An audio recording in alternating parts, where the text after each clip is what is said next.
Salve nação! Saudações rubro-negras! Eu gosto demais do programa Linha de Passe, então eu quero ouvir o que eles vão falar sobre a vitória do Mengão malvadão. Flamengo, mesmo bem desfalcado, continua vencendo, galera. Já são 4 jogos no período de Copa América. Flamengo não perdeu ainda, hein? Que bom, que bom. Que continue assim. Vencemos 3, empatamos uma com o Atlético Paranaense. Vamos lá então para o vídeo, deixa o seu like, se inscreva aqui no nosso canal e ative o sininho. As imagens são da ESPN Brasil, Grupo Disney, link na descrição como créditos. Vamos ver o que eles vão falar do líder do Brasileirão. Simbora! Fluminense 0, na verdade é o contrário, mando do Fluminense. Quando um grupo de atletas se gosta, ele faz mais. Quando o grupo de atletas ele tem um respeito e ele tem amizade, ele faz mais. A equipe mereceu vencer. Mereceu. Ela teve nas 3 alturas, e eu digo que a bola determina as nossas marcações, tá? No tiro de meta, na intermediária, ou quando furava as nossas pressões, a gente retomava rapidamente, os externos rapidamente retomava para deixar a equipe compactada. Foi gratificante para quem olha o desempenho da equipe, chegar no final e dizer assim, poxa, fez por merecer, independentemente do momento de ter feito o gol, fez por merecer. De fato, não foi pênalti. Sob ótica nenhuma, pela minha opinião, não dá para admitir que a pessoa acha que aquilo ali é pênalti. É mais falta no Calegari, pelo braço do Bruno Henrique, mas o Calegari não tem como dar aquele pênalti. Impossível o cara dar o pênalti e o VAR não chamar. Foi determinante o resultado do jogo, que pese que o Flamengo jogou melhor que o Fluminense, mas quem definiu o resultado do jogo foi a arbitragem. Não sou eu que me demito e que me contrato. Eu nunca tive a minha carreira inteira e não vou ter problema e medo de ser demitido. Eu tenho muita coerência no meu trabalho, naquilo que eu faço, procuro fazer o melhor, que pese que o momento hoje é um momento ruim do Fluminense. Tá aí o Diniz, que foi expulso durante a partida, ali depois de confrontar a arbitragem, né, por conta desse lance que ele reclama, a gente já vai chegar nele, mas o Birner concordou aqui com o Tite, que o Flamengo mereceu a vitória, Birner? Eu sempre digo que a injustiça do resultado tem a ver com a arbitragem e não com o que acontece entre os atletas. Porque o futebol é um jogo, aí tem sorte, azar, dia bom, dia ruim, parte mental, parte técnica e tudo mais. E a gente vai falar do pênalti um pouco mais tarde, vou segurar mais pra frente quando a gente for discutir o lance. Sobre o jogo em si, foi um amasso. Foi um amasso. Assim, foi impressionante a superioridade do Flamengo, fazendo essa marcação alta, e aí tem gols perdidos de vários jogadores, Lohan dando a bola para o Pedro perder, Pedro dando para o Lohan perder, né? O Gabriel Pires perdendo bolas na saída de jogo, o Fábio que teve uma bela atuação embaixo das traves, mas também com problema de saída de bola. A saída de bola não funciona, aí como o Flamengo é um time muito bem posicionado, vou destacar isso mais uma vez, Dani, olha lá no fundo, muito bem posicionado, não adianta o Flamengo tentar o Fluminense fazer um lançamento longo, porque está todo mundo marcado ali, porque quando é preciso separar a equipe em blocos, o Tite separa, porque o time do Diniz traz muitos jogadores atrás para a saída de bola e deixa alguns adiantados para o lançamento longo. E aí não precisa ficar o Flamengo compactado. São como se fossem 2 grupos, um cuidando de cada turma do Fluminense, que também está muito dispersa. Um grupo muito grande atrás para fazer o saída de jogo e outros 2 jogadores na frente para aproveitar o contra-ataque. Ou seja, o Tite mapeou todo o jogo do Flamengo e o jogo do Fluminense, e os jogadores do Flamengo, sem a bola, fizeram um jogo para se aplaudir em pé. Uma partidaça. Com a bola faltou um pouco. Qualidade na finalização. Se o Pedro finalizasse como sempre, se o Lohan finalizasse, se o Gerson não perdesse um gol como perdeu, no primeiro tempo tinha terminado 3-0. Sim, o jogo tinha acabado no primeiro tempo. Então, assim, a gente vai discutir o pênalti depois, mas o nível de atuação do Flamengo vou chegar nos foi nossos Os pênaltis, não o pênalti. Perfeito. Os pênaltis. Obrigado. O Flamengo foi Cara, é por isso que eu gosto deste programa. É de alto nível, cara. superior, inegavelmente, mas no primeiro tempo, principalmente, quando o Flamengo tinha a bola, eu senti falta de acelerar um pouco. O Flamengo tinha mais ímpeto sem a bola do que com. Mas ainda assim, um jogo em que o Fluminense não conseguiu identificar logo de cara. Os 3 jogadores do meio-campo do Flamengo estão na Copa América. Não dá para exigir o jogo. Esse é o filtro, é o filtro para todas as atuações até eles voltarem. Aí acelera. Mas estou pegando o recorte de exigência dos jogos recentes. Talvez não marque sem bola como vocês marcaram, tá? Essa é outra discussão para outro momento. De fato, sem a bola, um jogo impecável do Flamengo. Mas com a bola, pelo parâmetro recente, o Flamengo já demonstrou mais. Mas ainda assim, o Fluminense também não exigiu... Mas você está falando desse Flamengo com o número de desfalques que tem? Ou você está falando do Flamengo quando tem De La Cruz, Arrascaeta? Não, do Flamengo desfalcado. O que o Flamengo vinha fazendo com a bola nos últimos jogos. Esse jogo não foi tão intenso e normal. Desgaste de jogadores, desfalques, algo totalmente ponderável. Do lado do Fluminense, o que chamou a atenção foi a incapacidade de fazer algo diferente do que não estava funcionando. E aí o Diniz, é uma justificativa muito comum dele, de dizer, hoje o nosso time cometeu erros que não está acostumado a cometer. Na saída de bola, esse time do Fluminense comete muitos erros porque é a forma de jogar do treinador, ele se arrisca mais. E contra o Flamengo, se não está encaixado, não está funcionando, nada do que o Diniz tentou no segundo tempo fez com que o Fluminense fosse capaz de corrigir a rota. Continuou com muitos erros de saída, continuou com uma incapacidade de criação. O Gabriel Pires, que foi alternativa hoje no primeiro tempo, jogando ali praticamente dentro da área do Fluminense, não conseguiu dar fluência à saída de bola. E no segundo tempo, um time que se mostrou incapaz de ter esse repertório. E eu não vou questionar, não vou dizer que o Fluminense perdeu o jogo por causa da saída de bola. Porque isso faz parte da identidade do time e dos riscos que o treinador topa correr. Mas eu vou questionar a incapacidade do jogo ofensivo do Fluminense. Até porque a saída de bola faz parte desse processo. Claro. Se não tem um, não tem o outro. O Fluminense vai chutar a primeira bola acho, com 20 minutos de segundo tempo. Um chute do Lima, 2 finalizações. A escalação do Fluminense hoje é um reforço à identidade de jogo. Sim. Num momento tenso, talvez de esgotamento do modelo.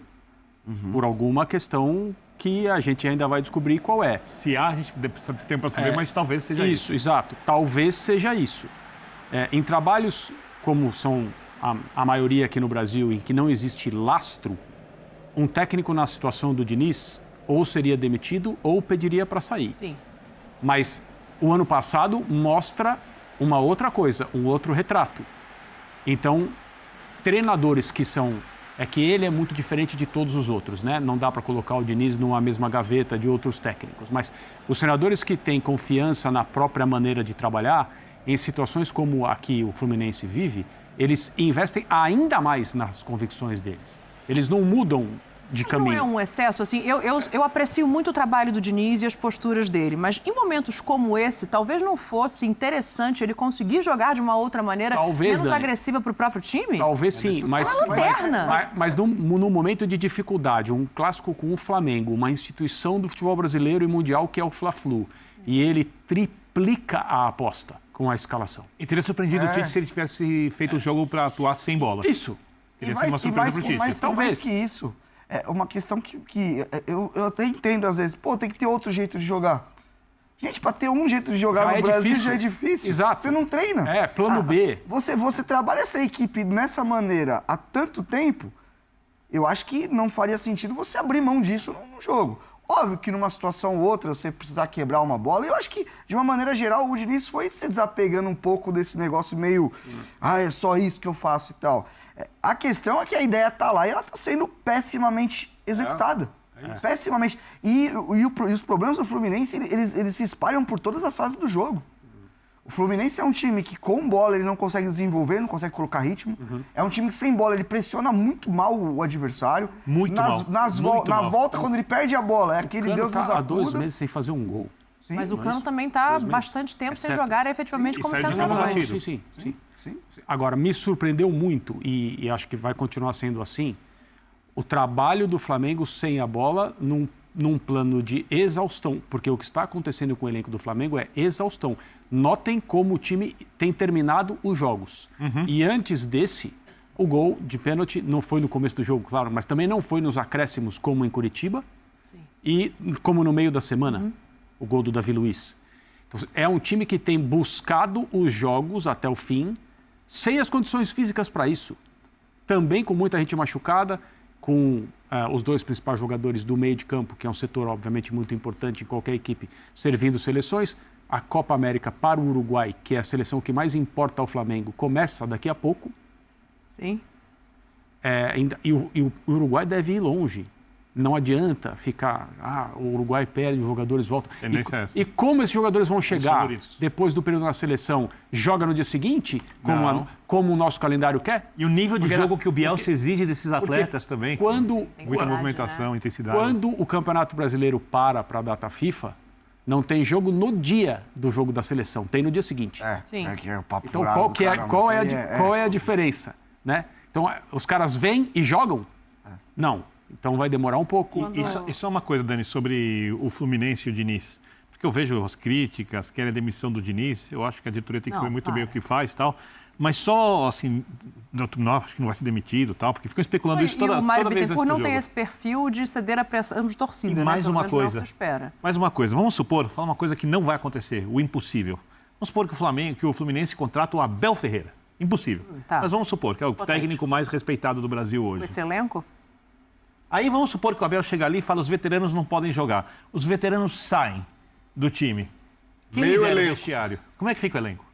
Como é que Não, fica o vestiário? Ou seja, difícil. o time precisa do Diniz até a segunda ordem. A não ser que alguma coisa muito clara, como o esgotamento do modelo de jogo e a ideia fixa do técnico de não perceber isso, se houver esgotamento, seja confirmada. Então, é uma situação atípica, diferente do que a gente está acostumado a ver no futebol brasileiro.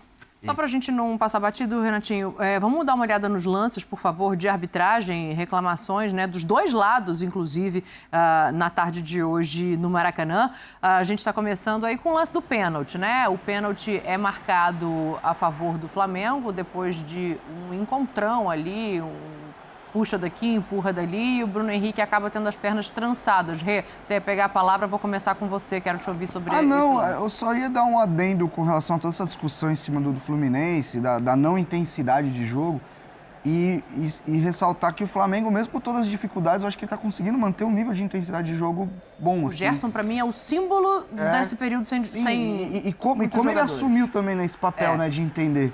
Que ele é um jogador, assim, muito bom, mas que às vezes ele dá umas desligadas. Dito isso, eu acho esse lance extremamente difícil. A gente falava isso no intervalo. Não gosto de ficar em cima do muro, mas de verdade, não...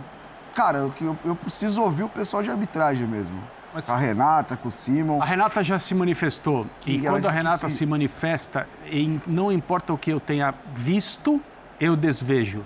Não importa o que eu tenha dito, eu desdigo. Isso é uma doutrina. E eu falo o que ela disse. A Renata disse que foi pênalti. Ela disse que o primeiro lance em que poderia ter sido falta do Bruno Henrique é um lance normal de jogo. E que, na sequência, existe, mesmo que sem a intenção, a falta no Bruno Henrique. Sim. E que o pênalti foi bem marcado. Esta passa a ser a minha opinião. Independentemente do que eu tenha dito até agora, em grupos, em casa, ainda bem que eu não disse nada aqui. E assim, só para até ressaltar aqui, independente do pênalti, o Flamengo fez um jogo para ganhar e ganhar bem. Não, tudo bem. E foi pênalti no Davi Luiz, naquela jogada que foi polêmica no primeiro tempo. Para mim, mais do que esse. Eu tenho uma opinião, assim... Existe mais pênalti, eu acho mais do que esse. Controvérsia sobre isso, porque é óbvio que o futebol não é linear, a gente não sabe o que aconteceria. Olha. O Breler ia falar também, Breler, mas só para te ouvir. Se houve a falta do Bruno Henrique no lance antes do pênalti, aí, por uma questão de critério, você tem que entender que houve um pênalti do Ganso no Davi Luiz. Essa é a minha opinião, quero ouvir a sua. E ali o Ganso se deixa levar por esse tipo de coisa que é do jogo, um encontrão, agarra-agarra, e ele acaba indo pro revide. Ele segura o Davi Luiz, isso aí o Davi Luiz se joga nesse primeiro. Mas nesse daí, olha, o Ganso vai pra fazer o pênalti. Pênalti. Mas ele faz uns 3 pênaltis. Então, mas... E não é marcado, não é marcado. Mas naquele primeiro momento lá que o Davi Luiz se joga, ali não foi nada, tanto é que o Davi levanta querendo jogar. Mas no segundo, ali... E aí o árbitro, fora do lance, ele entende ali um enrosco dos dois, amarelo pro Ganso, amarelo pro Davi Luiz, e tá tudo certo. Você, como um bom centroavante pivô, cavador de pênaltis, que engana a arbitragem em jogos decisivos, você tá rancoroso, ele até ganhou algum jogo seu, hein, cara? Foi. Uma final. Uma final. É isso, que ele tá quis bom. mostrar pro Celso Zelt falando daquilo ali, que era pênalti, mostrou longe, o Celso falou, isso não é pênalti. Mas tudo bem. A disputa por espaço, o agarra-agarra, eu acho que é parte do jogo. Quando a bola está chegando no atleta, já no primeiro lance ou nesse, que você derruba o jogador deliberadamente, você avança o farol. É claro. Então, para mim, isso é pênalti. Essa cena é pênalti mesmo. Em qualquer lugar do mundo. Em qualquer lugar do mundo. Já o segundo lance, eu não gosto, é o neo-pênalti. Eu entendo que o Bruno Henrique é derrubado por causa da queda do jogador do Fluminense. Eu não vi a intenção, eu não gosto que marque esse pênalti, mas se marca no Brasil, então, se marcar tudo bem, se não marcar tudo bem. Segue o jogo, lamento que seja assim. Porque aí a gente questiona a regra, né? Quando a gente fala que não viu a intenção, a gente passa a questionar a regra. Aí acho que é um lugar mais profundo de mudança no futebol. Mas olhando o lance e levando a regra em conta, se houve a mão lá, deveria ter havido o pênalti. Estou de acordo. É isso aí. Mas o lance do Calegari, para mim, não tem falta. Dos dois lados, é uma disputa, os dois usando o braço. E aí vai na discussão se o Calegari, para mim, há um calço na perna esquerda. Quando ele cai, ele trança a perna na do Bruno e derruba esquerda do Bruno Henrique e gera um prejuízo pro Bruno Henrique. Para mim, pênalti. É isso. Intervalo no linha de passe. Tá aí, galera, é pênalti e o resto é chororô. Chupa, seus antizada. Chupa, secador. Segue o líder e deixa de chororô. Foi pênalti sim, cara.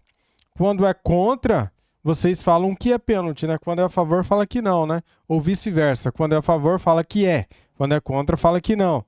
Cara, vocês que falam que este lance não é pênalti, vocês são muito cara de pau, né?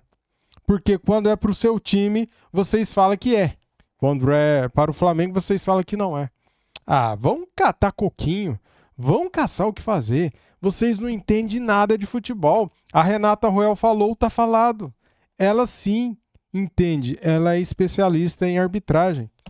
Beleza? Valeu, galera. Tamo juntos. Deixa o like, se inscreva aqui no nosso canal e ative o sininho e segue o líder. Fui.